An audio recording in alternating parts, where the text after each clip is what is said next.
And this is the thing that's going to make it possible to get to Mars, to make it possible actually for human beings to be multiplanetary. Now, I tell you this story, and I tell you this 10x Google thing, not because it's actually easier to invent something that's 10 times bigger. It's not.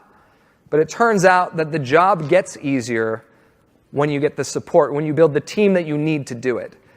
And it was the big idea, the big story that Elon Musk told of making human life multiplanetary, of getting to Mars, wanting to die on Mars, that got them the outsized support that they needed in order to make this possible. So they recruited the best scientists in the world. They recruited some of the most amazing minds to work on this project in the first place. They got the press, they got the public excited about supporting this cause. Everyone was watching in, everyone was tuning in on these broadcasts. And when things got tough, which they always do when we're working on things that are hard, it got them the investment and the additional support, the resources, so they could make this mission possible. So 10x thinking isn't really about psychologically pushing ourselves to get out of the car and give the keys to our friends, which it is, but it's not really about that. It's about this fundamental principle that anything great is going to require lots of us to work together. And in order to do that, we need to inspire them. And that's where the 10x thinking comes in. And this is why I like to say it's easier to start a revolution than a successful lemonade stand. It's because people don't care about the lemonade.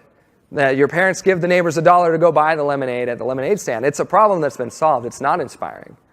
But people care violently about revolution. They will fight for you or against you, but they will care either way.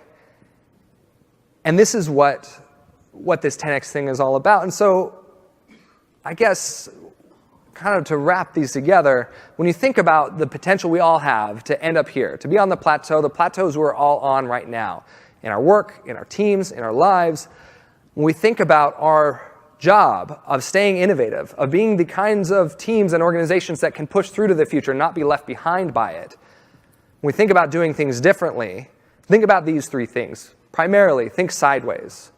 We're not going to solve problems by doing things the same way.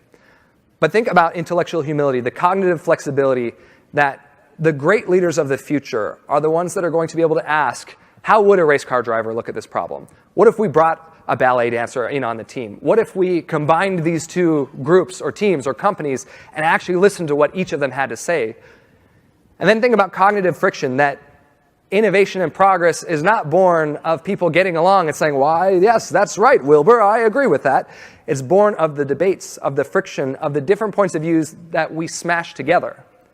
And that with the intellectual humility to revise our viewpoints, to change, to not make it about destroying each other, but about testing ideas, we can actually make that progress up on that mountain range.